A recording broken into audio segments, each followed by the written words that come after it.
Народ, всем привет! 7-я долгожданная серия «Ювелир с нуля». Суть проекта заключается в том, что я взял 5000 рублей, на часть денег я приобрел металл, часть денег потратил на инструменты. Из этого металла сделал украшения, продал, и таким образом я иду к своей цели.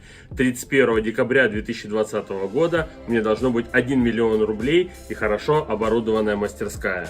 На каком этапе же я сейчас? У меня в кассе денег 0. У меня есть уже инструмент, вальцы, самый дорогой и интересный инструмент. Все остальное, такое, все, что вы видели, покупалось, посмотрите предыдущие серии. И мне привезли проволоку. Проволоку серебряную диаметром 1,7 мм. У меня с прошлой серии еще осталось 60 грамм серебряной проволоки. Ну там не просто серебряная проволока, там еще обкуски, припои и так далее. То есть мне хватит сделать сейчас 2 цепочки. Я начинаю изготовление 2 цепей. Это будут 2 цепочки плетения якорь. Спросите, зачем 2? Они будут абсолютно разные. Одна будет намотана на ригель 3,5, то есть 1,7 на 3,5. А вторая будет намотана на ригель 1,7 6,0. Где я взял ригеля? В прошлой серии, когда я мотал Бисмарк, вот у меня остался вот этот кусочек, вот этот, он диаметром 3,5. Где я взял 6,0? Да все очень просто. У меня отвертка 6 мм диаметром. Будет это у меня ригелем. Итак, приступаем. Итак, намотаем немного ригель 3,5. Я вам так скажу, пришла проволока плохо отожженная, видать ее, наверное, отожгли и потом отверстие 5 протаскивали, поэтому она достаточно жестковатая. Но ничего страшного, я распилю, а после этого только отожгу. Объясню почему. Если я сейчас перед тем, как буду пилить, отожгу, металл станет вязкий, скорее всего, что я сломаю пилочку, и он будет играть, он слишком мягкий, серебро мягкий металл. Если бы это золото было бы, я бы отжег бы прям в спирали, а серебро отожгу просто колечки перед сборкой.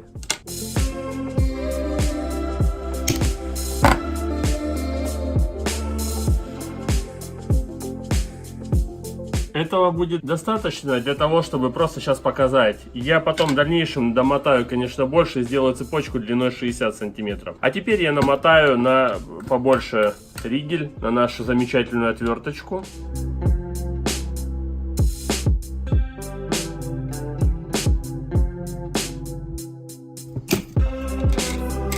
Итак, я намотал немного, чтобы сейчас вам показать. В дальнейшем распилю эти кусочки, соберу и посмотрю, чего мне не хватает. И, значит, я докручу. Маленьких не хватает, значит, маленьких докручу. Больших не хватает, больших докручу. Ну, в принципе, по большому счету, этого недостаточно для того, чтобы показать вам процесс изготовления. Так мы накрутили. Побольше, поменьше. Смотрите, насколько отличается. Одна и та же проволока, а ригель разный. И вот настолько отличается. Соответственно, изменится и рисунок изготавливаемой цепи. И теперь наша задача вот эти вот колечки распилить, напилить. Дальше уже покажу, что делать с этим. Итак, я приготовился пилить лобзик. Пилочка 3.0. Этого достаточно для того, чтобы пилить вот такую толстую проволоку и звенья. И я начинаю. Обязательно собираем, как вы помните, опилки.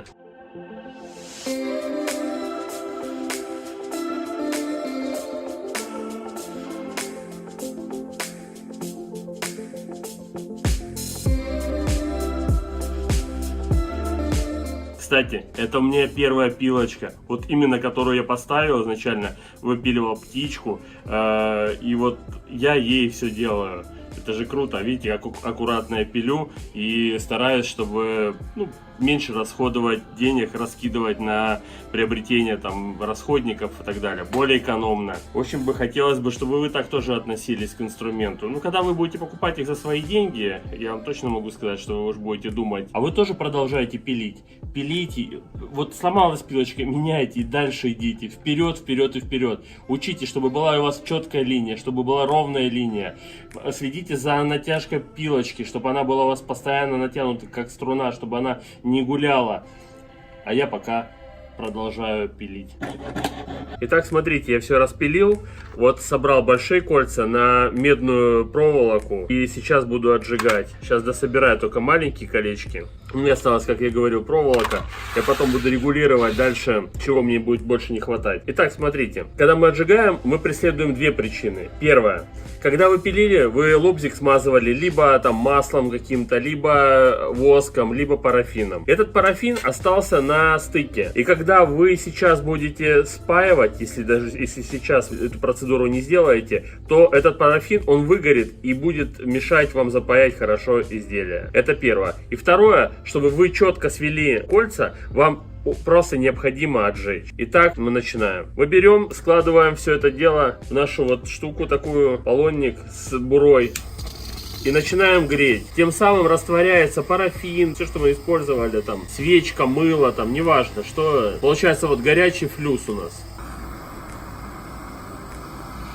Далее мы вынимаем и хорошенечко отжигаем. Отжигаем до малинового цвета. Ну, вы же сами там регулируете по цвету. Ваша задача, чтобы это все хозяйство нагрелось до такого, ну, бледно-малинового цвета. Ну и, естественно, параллельно флюсуем.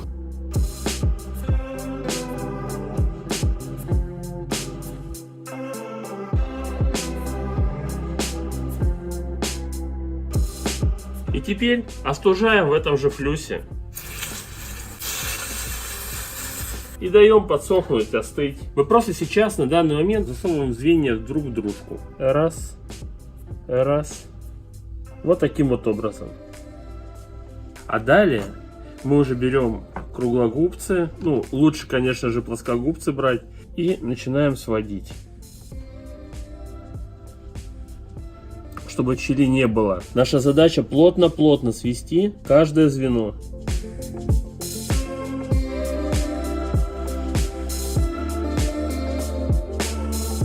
Ну, я сначала на самом деле просто собираю целую цепочку, а потом уже после этого всего я уже туда подгибаю. Видите, на самом деле ничего сложного нет. Просто вы выполняете последовательно, шаг за шагом. И дальше у вас все будет, все получится. Просто, ну, не знаю, я рассказываю свой путь. Я слышал, что кто-то накручивает часть звеньев в одну сторону, часть звеньев в другую сторону. Но я считаю, что это от этого нет никакого прока. Поэтому напишите в комментариях, кстати, кто так делает, для чего так делается. Может быть, я что-то не знаю, я такое тоже допускаю. Ну, сначала собираем мы нашу вот эту вот тоненькую, потом дальше все то же самое, абсолютно все то же самое мы делаем с большими звеньями. Мы берем, вставляем друг в дружку,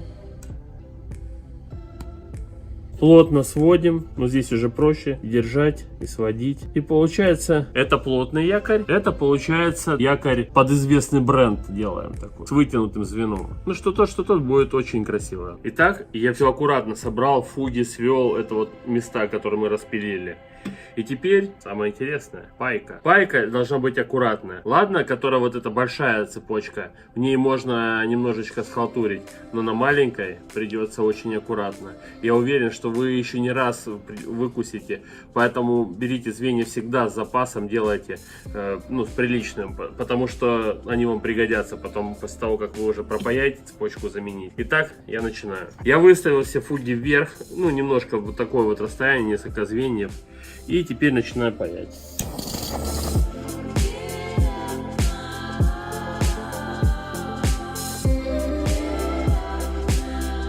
Самое главное, не забывайте постоянно флюсовать припой. Постоянно. Макнули, положили, макнули, положили. Это поможет хорошо пропаять. Для якорной цепочки это очень важно. Почему? Потому что в дальнейшем мы ее будем тянуть.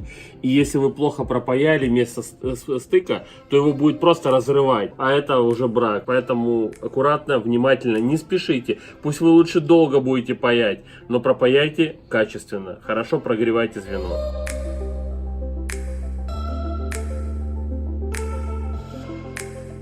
Ну а теперь попробуем пропаять маленькую. Я руками выставляю фуги немножко, там сантиметров по 5.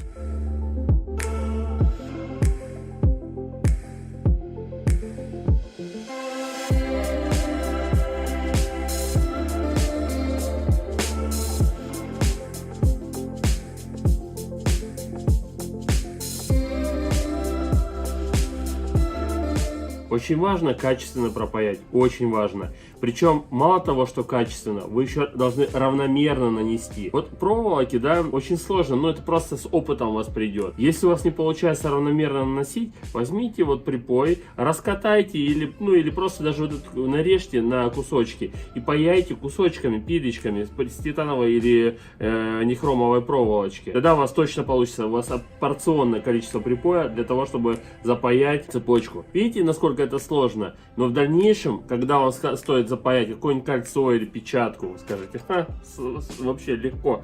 Давайте мне мешок, я быстренько вам запаяю. А некоторые ювелиры, знаете, как делают? Берут, покупают кисточку, во флюс макают кисточку, потом припой и кладут именно на место пайки. И таким образом тоже у вас получается все здорово. Первое, у вас зафлюсованный припой, второе, вы именно берете порционный. В общем, вы пробуйте и вы действительно найдете для себя способ. Ну, мне так нравится, мне так удобно, мне так комфортно, и вы обратили внимание, у меня пайка вся равномерная, абсолютно. Все четко запаяно и так далее. Я уверен, что она мне ни разу не порвется. Поэтому старайтесь, тренируйтесь, и у вас все тоже получится.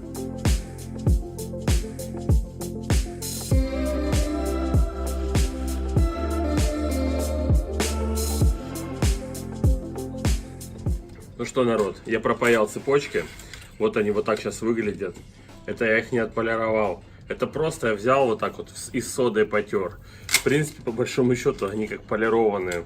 И вот такая вот. Значит, смотрите, наша задача сделать, ну, это будет, скажем, мужское плетение 60 сантиметров. Поэтому я собрал вот эту 52 сантиметра, а вот эту 47.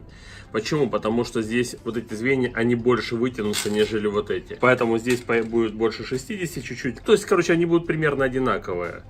Поэтому вот сейчас это вот выглядит вот так вот. Далее, наша задача теперь сплюснуть звенья. Каким образом мы это будем делать? Конечно же, через вальцы. Но через вальцы мы будем не катать, а тянуть. И как это будет выглядеть, я сейчас вам все покажу. Смотрите, я тяну не через сайзинг. Сайзинг вы сразу протягиваете и вас сплющивает и так, и так. В вальцах же такого не будет. В вальцах будет сначала сплющиваться одна сторона. Потом вы разворачиваете цепочку и через это же отверстие тянете второй раз, но только уже другим ребром. И таким образом, просто через сайзинг эта работа была бы в разы быстрее, нежели сейчас мы тянем через вальцы. Но тем не менее, ничего страшного, протянем.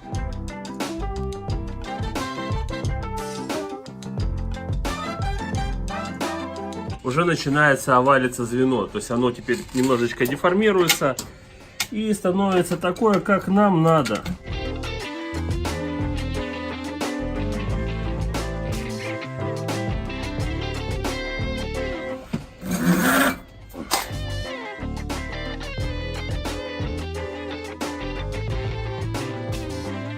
Ну а теперь протягиваем вот эту цепочку, ту мы уже вытянули. Смотрите, я тоже не идеальный, я тоже совершаю ошибки. Вот смотрите, при протягивании вот этой цепочки у меня лопнуло звено. То есть вот эта часть у меня не протянулась, а вот эта часть уже начала, видите, деформироваться, она более такая овальная становится. Просто плохо пропаял. Это о том, что я говорил. Нужно хорошо пропаять, а дальше уже тянуть. Все равно вы будете ошибаться. Сколько здесь звеньев? Да до хрена. Ну, это вот со временем будет меньше таких вот нюансиков. Я сейчас подпаяю и заново протяну. И будет все классно. Ну что, как бы недолго мучился, вот протянул. И вот так вот это выглядит. Во-первых, на отвес это так же ровно, как и тянуть в сайзинг. Что одна, что вторая цепочка. И еще, знаете, хотел вам сказать такой момент. Вы когда тянете, вот, например, вы изначально из круглого протянули, она уже согнулась на чуть-чуть. Вы возьмите и отожгите. Вот если особенно она начинает лопаться, разлетаться звенья, и вы постоянно начинаете паять. Отжигайте. Отожгите раз, отожгите два раза во время протяжки. Для того, чтобы у вас цепочка стала правильной формы. Правильная форма для якорной цепочки, это вот эти вот две линии должны быть параллельные. Я фанат, на самом деле, плотных цепей, мне вот это вот больше всего нравится. Ну, хотя у этой цепочки тоже есть свой шарм. Ну, а теперь самое интересное, это запилить эту цепочку. Что я сделал? У меня оставался вот от финагеля, вот этот вот, отпилили кусочек, и оставалась такая деревяшка. Я взял деревяшку, вкрутил саморез, беру цепочку, одеваю на саморез, проволоку, упер в вальцы. и начинаю пилить.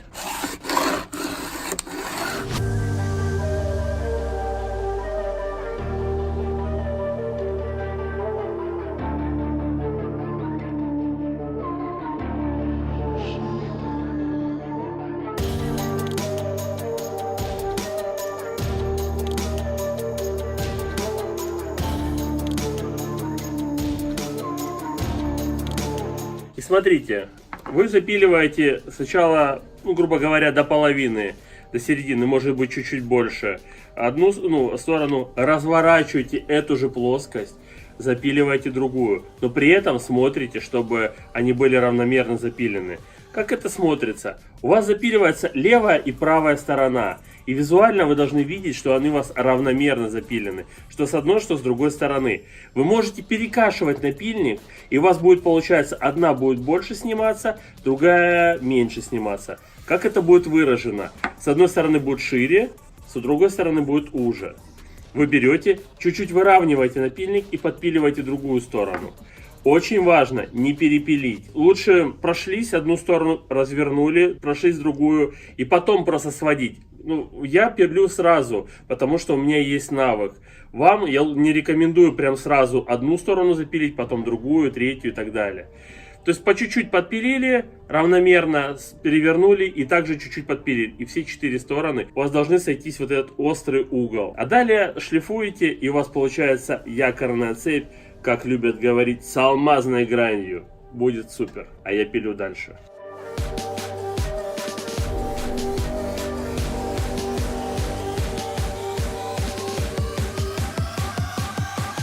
Я немного подпилил эту цепочку, и перед тем, как шлифовать, я решил запилить эту и шлифовать две сразу.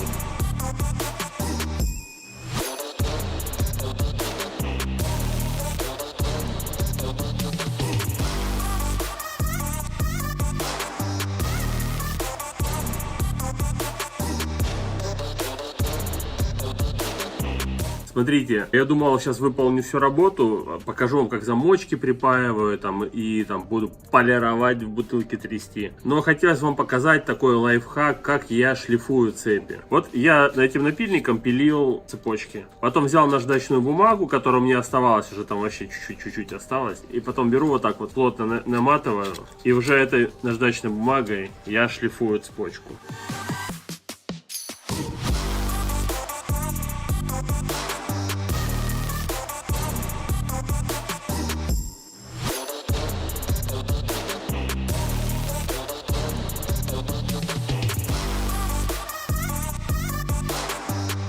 Я приобрел 2 замочка на эти цепочки.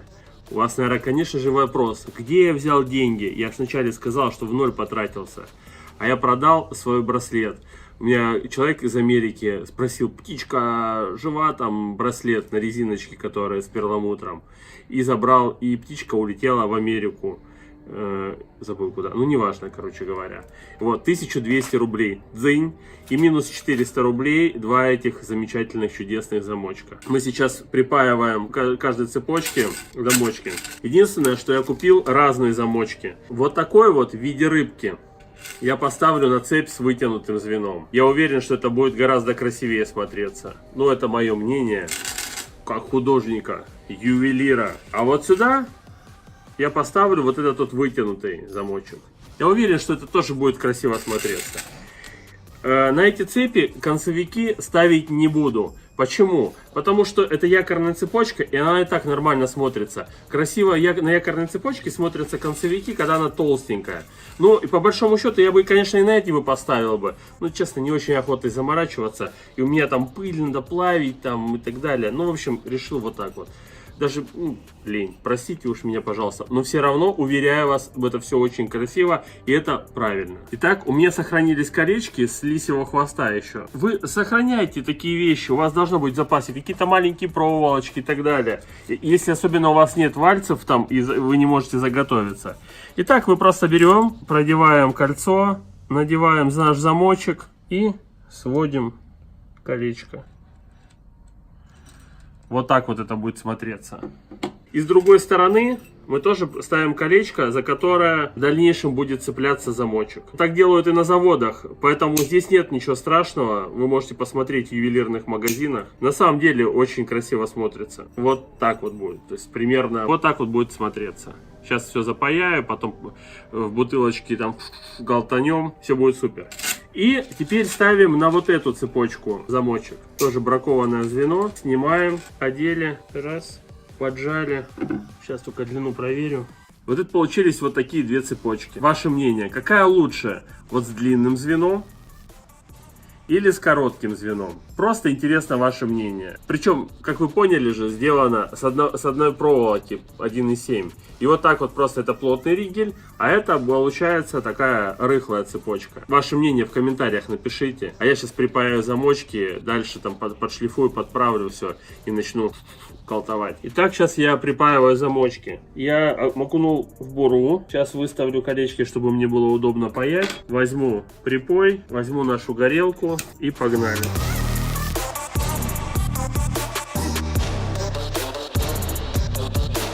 И осталось припаять замочек на цепочке, которая с коротким звеном.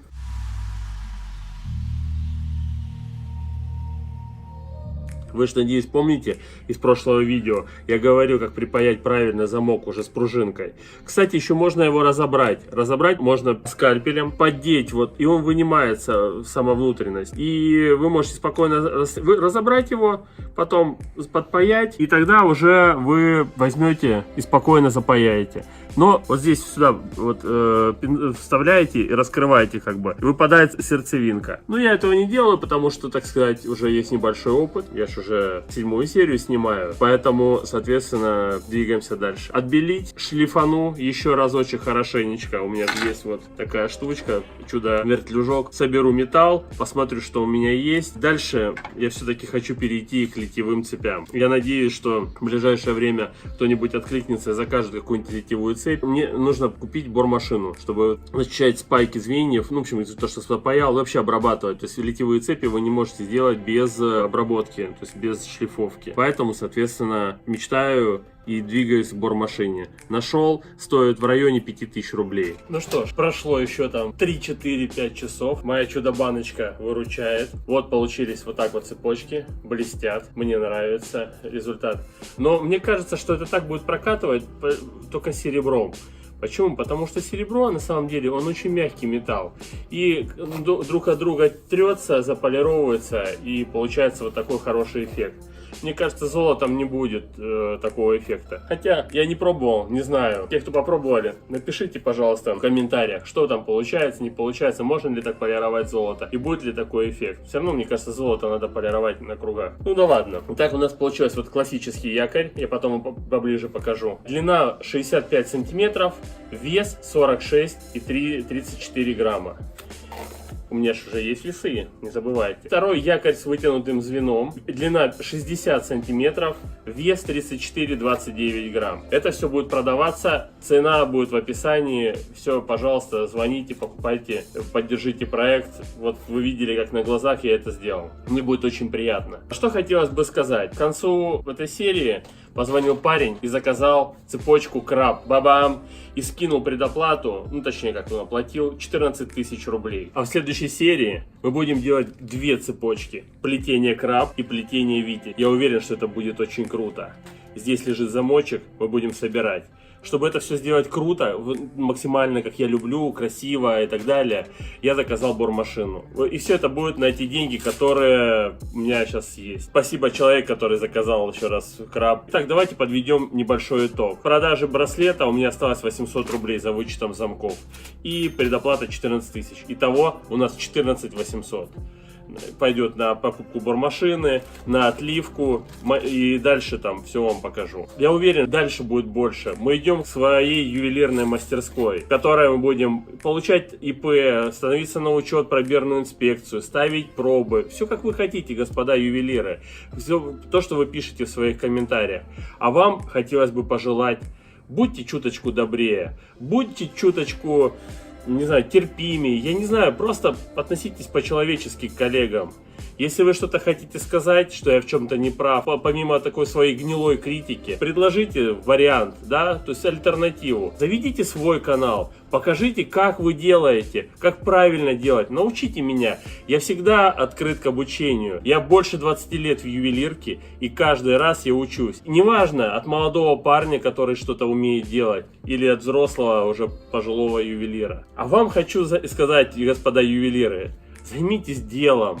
Откройте сайт, сделайте с Инстаграм, красивый Инстаграм. Продавайте, учитесь продавать, и у вас будет хорошо. И у меня будет хорошо. А вам, молодые ювелиры, хотелось бы сказать, не опускайте руки. У вас будут на пути и неудачи, и победы, и так далее. Не опускайте руки. Пытайтесь делать, продавать. Расскажите всем своим друзьям через свои соцсети, что вы стали ювелиром. Вот вы делаете. Покажите ваши процессы. Поверьте, людям это очень интересно. Очень. Они всегда хотят заглянуть в эту кухню ювелирную. И поверьте, это вам даст столько клиентов, вы даже себе не представляете. Это ваша открытость, она принесет вам миллион клиентов. Поверьте, я уверен, что вам понравилась эта серия.